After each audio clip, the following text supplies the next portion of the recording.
¿Qué tal? ¿Cómo estás? Vamos a continuar con la lectura del subcapítulo 7, la última pregunta que queda por contestar. Capítulo 21, razón y percepción. ¿No te das cuenta de que todo tu sufrimiento procede de la extraña creencia de que eres impotente? Claro, ser impotente es el precio del pecado. La impotencia es la condición que impone el pecado, el requisito que exige para que se pueda creer en él. Solo los impotentes podrían creer en el pecado. La enormidad no tiene atractivo, excepto para los insignificantes. Y solo los que primero creen ser insignificantes podrían sentirse atraídos por ella. Traicionar al Hijo de Dios es la defensa de los que no se identificaron con Él. Y tú, o estás de su parte o contra Él. O lo amas o lo atacas. O proteges su unidad o lo consideras fragmentado y destruido como consecuencia de tu ataque. Nadie cree que el Hijo de Dios sea impotente, y aquellos que se ven a sí mismos como impotentes deben creer que no son el Hijo de Dios. ¿Qué podrían ser entonces sino su enemigo? ¿Y qué podrían hacer sino envidiarle su poder y como consecuencia de su envidia volverse temerosos de dicho poder? Esos son los siniestros, los silenciosos y atemorizados, los que se encuentran solos e incomunicados y los que, temerosos de que el poder del Hijo de Dios los aniquile de un golpe, levantan su impotencia contra Él. Se unen al ejército de los impotentes para librar su guerra de venganza, amargura y rencor contra Él, a fin de que Él se vuelva uno con ellos, y puesto que no saben que son uno con Él, no saben a quién odian. Son en verdad un ejército lamentable, cada uno de ellos tan capaz de atacar a su hermano o volverse contra sí mismo, como de recordar que una vez todos creyeron tener una causa común. ¡Wow!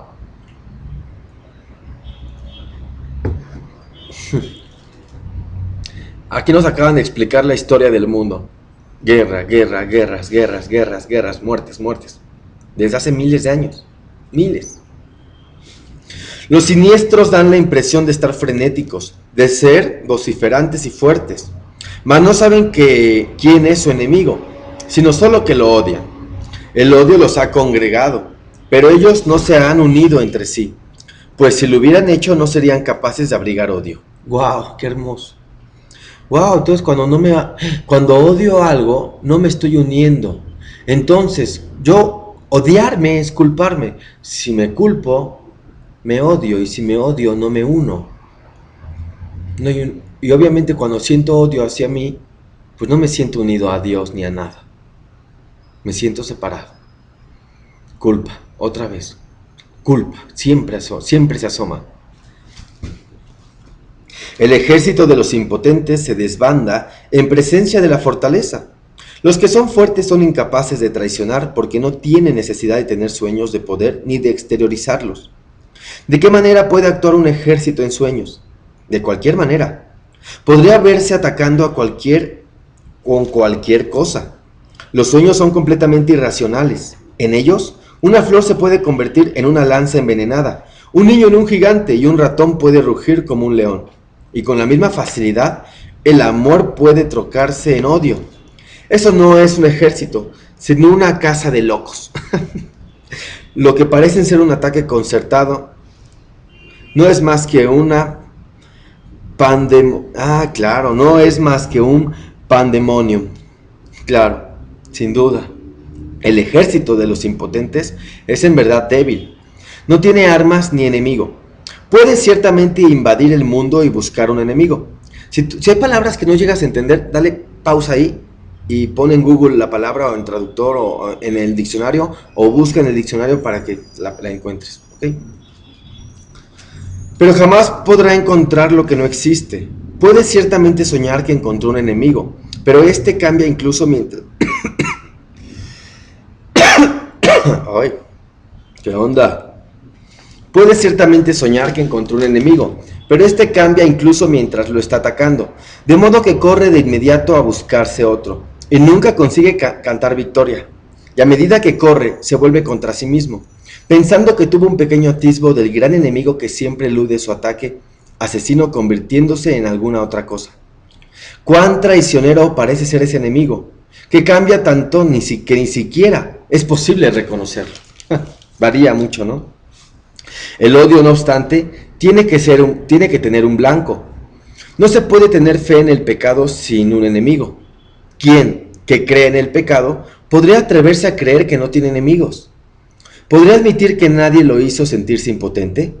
La razón seguramente le diría que dejase de buscar lo que no puede ser hallado. Sin embargo, tiene primero que estar dispuesto a percibir un mundo donde no hay enemigos. En este mundo, ahí está toda nuestra chamba, nuestra tarea, nuestro trabajo. No es necesario que entienda cómo sería posible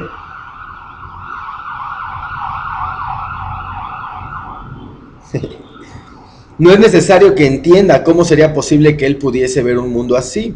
Ni siquiera debería tratar de entenderlo, pues si pone su atención en lo que no puede entender, no hará sino agudizar su sensación de impotencia y dejar que el pecado le diga que su enemigo debe ser él mismo. Pero deja que se haga a sí mismo las siguientes preguntas, con respecto a las cuales tiene que tomar una decisión para que esto se lleve a cabo por él. Tomar una decisión. ¿Deseo un mundo en el que gobierno yo en lugar de uno que me gobierna a mí? Sí. ¿Deseo un mundo en el que soy poderoso en lugar de uno en el que soy impotente? Sí. ¿Deseo un mundo en el que no tengo enemigos y no puedo pecar? Sí. ¿Deseo ver aquello que negué porque es la verdad? Aquí ahora, sí. O ahora en este instante más bien, sí. En este instante nada más, sí. Tal vez hayas contestado las 3 primeras preguntas, pero todavía no has contestado la última. Bueno, yo ya la contesté, pero tú contéstala como quieras. Si tú todavía no quieres, pues no quieres y ya. Pues esta aún parece temible y distinta a las demás, mas la razón te aseguraría que todas ellas son la misma. Dijimos que en este año se haría hincapié en la igualdad de las cosas que son iguales. Esta última pregunta, que es en verdad la última acerca de la cual tienes que tomar una decisión, todavía parece encerrar una amenaza para ti que las otras ya no poseen. Y esta diferencia imaginaria da testimonio de tu creencia de que a lo mejor la verdad es el enemigo con el que aún te puedes encontrar. En esto parece residir, pues, la última esperanza de encontrar pecado y de no aceptar el poder. ¿Qué tal? Inconscientemente, escondido en nuestra conciencia, le tenemos miedo a la verdad, como miedo al amor.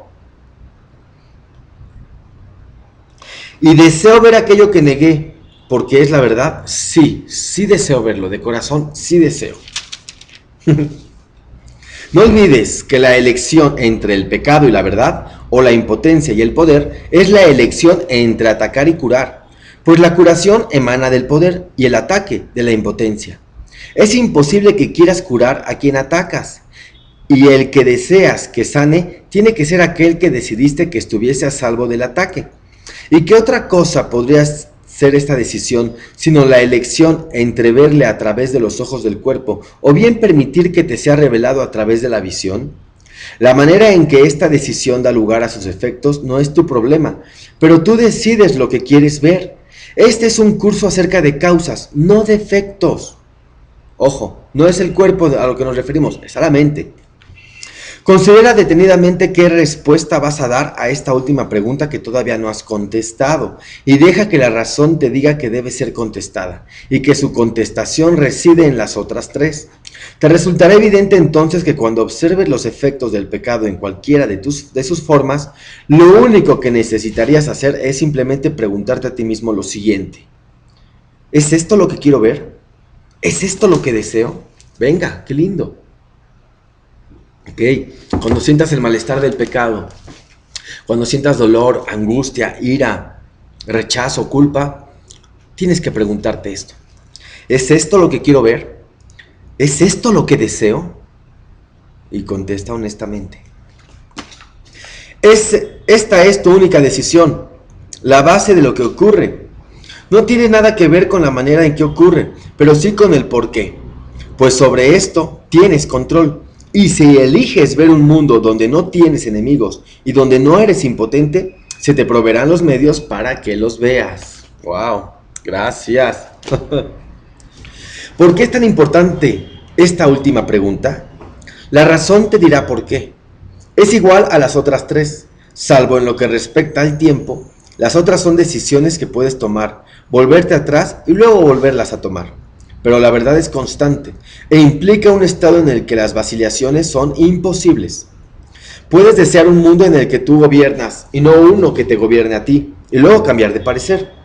Puedes desear intercambiar tu impotencia por poder y luego perder ese deseo cuando un ligero destello de pecado te atrae.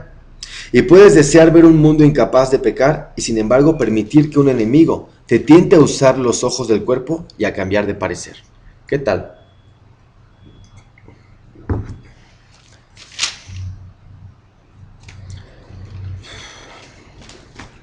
El contenido de todas estas preguntas es el mismo, pues cada una de ellas te pregunta si estás dispuesto a intercambiar el mundo del pecado por lo que el Espíritu Santo ve. Puesto que es esto lo que el mundo del pecado niega, los que ven el pecado, por lo tanto, están viendo la negación del mundo real. Sin embargo, la última pregunta suma a tu anhelo de querer ver el mundo real el deseo de permanencia, de tal forma que ese deseo se convierta en el único que tengas. Si contestas esta última pregunta con un sí, añades sinceridad a las decisiones que has tomado con respecto a las demás. Pues solo entonces habrás renunciado a la opción de poder cambiar de parecer nuevamente. Cuando esto deje de interesarte, las otras preguntas quedarán perfectamente contestadas. Muy bien, qué hermoso está. ¿Por qué crees que no estás seguro de que las otras preguntas hayan sido contestadas? ¿Sería acaso necesario plantearlas con tanta frecuencia si ya se hubiesen contestado? Hasta que no se haya tomado la decisión final, la respuesta será a la vez un sí y un no. Pues has contestado sí sin darte cuenta de que sí tiene que significar que no has dicho no. Nadie decide en contra de su propia felicidad, pero puede hacerlo si no se da cuenta de que eso es lo que está haciendo. Y si él ve su felicidad como algo que cambia constantemente, es decir, ahora es esto, luego otra cosa, y más tarde una sombra elusiva que no esté vinculada a nada, no podrá sino decidir en contra de ella. Claro, claro.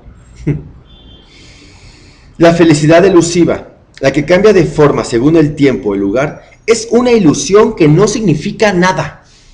La felicidad tiene que ser constante porque se alcanza mediante el abandono del deseo de lo que no es constante. La dicha no puede percibir excepto a través de una visión constante, y la visión constante solo se le concede a aquellos que desean la constancia.